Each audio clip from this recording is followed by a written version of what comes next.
अस्सलामुअलैकुम, वेलकम है आप सभी का इस नई वीडियो में। तो एनटीए की तरफ से नीट यूजी 2025 के लिए एक नई नोटिफिकेशन यहाँ पे इशू की गई है। इसमें इन्होंने पेपर के पैटर्न में कुछ मॉडिफिकेशंस यहाँ पे की हैं, साथ में पेपर का जो ड्यूरेशन है उसमें भी कुछ चेंजेस इन्होंने करी हैं। ऑफिशियल नोट्स इन्होंने यहाँ पे इशू किया है, उसी के बारे में आपके साथ हम बात करने वाले हैं कि न्यू पेपर का पैटर्न क्या रहेगा, टाइम ड्यूरेशन क्या रहने वाला है नए पैटर्न के हिसाब से, उसके बारे में डिटेल में बात करेंगे। वीडियो काफी इंपॉर्टेंट रहेगा, वीडियो को पूरा एंड तक देख लेना। चैनल को भी सब्सक्राइब कर देना, व्हाट्सएप और टेलीग्राम ग्रुप दोनों ज्वाइन कर देना, लिंक दोनों की आपको डिस्क्रिप्शन में मिल जाएगी। तो चलिए वीडियो को शुरू कर लेते देख लेते हैं यहाँ पे नीट यूजी की इस नई नोटिफिकेशन के बारे में, सॉरी एनटीए की इस नई नोटिफिकेशन के बारे में। इस नोटिफिकेशन को आज एनटीए ने अपनी वेबसाइट पे इशू किया है। यहाँ पे आप डेट देख सकते हैं, 25 जनवरी की यह नोटिफिकेशन है। सब्जेक्ट में आप यहाँ पे पढ़ सकते हैं clarification on question paper pattern and examination duration for NEET UG 2025। ठीक, इसमें यहाँ पे आप देख सकते हैं नीचे इन्होंने क्या कुछ मेंशन किया है। इन्होंने यहाँ पे मेंशन किया है कि नीट यूजी का जो एग्जाम है उसको एनटीए कंडक्ट करती थी। बहरहाल प्री कोविड मतलब कोविड के टाइम पे जो पेपर के पैटर्न को थोड़ा सा चेंज किया गया था। अब इन्होंने पेपर के पैटर्न को फिर से चेंज किया, जिस तरह से प्री कोविड यानी कि कोविड से पहले जिस तरीके का पेपर का पैटर्न हुआ करता था उसी में यहाँ पे रहेगा। यानी कि सेक्शन बी जो आपके पेपर में रहा करता था, जैसे हम अगर फिजिक्स की बात करेंगे उसमें आपके 35 क्वेश्चन हुआ करते थे जो अटेम्प्ट करने थे।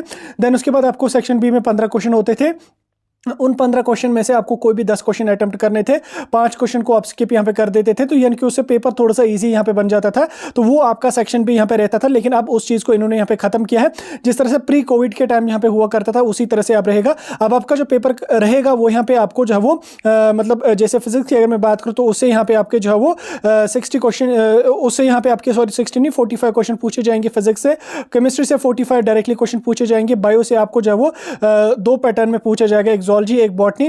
जोलॉजी से भी आपको 45, बॉटनी से भी आपको 45। ठीक, इस तरह से जो आपका मतलब सेक्शन बी यहाँ पे रहता था। जैसे फॉर एग्जांपल सेक्शन ए में आपके 35 क्वेश्चन हुआ करते थे जो अटेम्प्ट करने थे।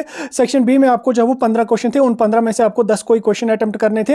लेकिन अब वो सिस्टम इन्होंने यहाँ पे खत्म किया। अब आपको जो वो 45 क्वेश्चन हर सेक्शन से पूछे जाएंगे, यानी कि 45 आपका फिजिक्स, 45 केमिस्ट्री, 45 जोलॉजी, 45 बॉटनी से आपको पूछा जाएगा। टोटल यहाँ पे 180 क्वेश्चन का आपका पेपर यहाँ पे रहेगा। साथ में जो ड्यूरेशन आपका रहेगा वो 180 मिनट्स का रहेगा, यानी कि 3 घंटे का यहाँ पे रहेगा। इससे पहले 3 घंटे 20 मिनट का पेपर हुआ करता था, लेकिन अब यहाँ पे सिर्फ आपको 3 घंटे का ही यहाँ पे टाइम दिया जाएगा। और साथ में जो सेक्शन बी है उसको भी यहाँ पे इन्होंने रिमूव किया है। ये इन्होंने फिलहाल के लिए मॉडिफिकेशन करी है।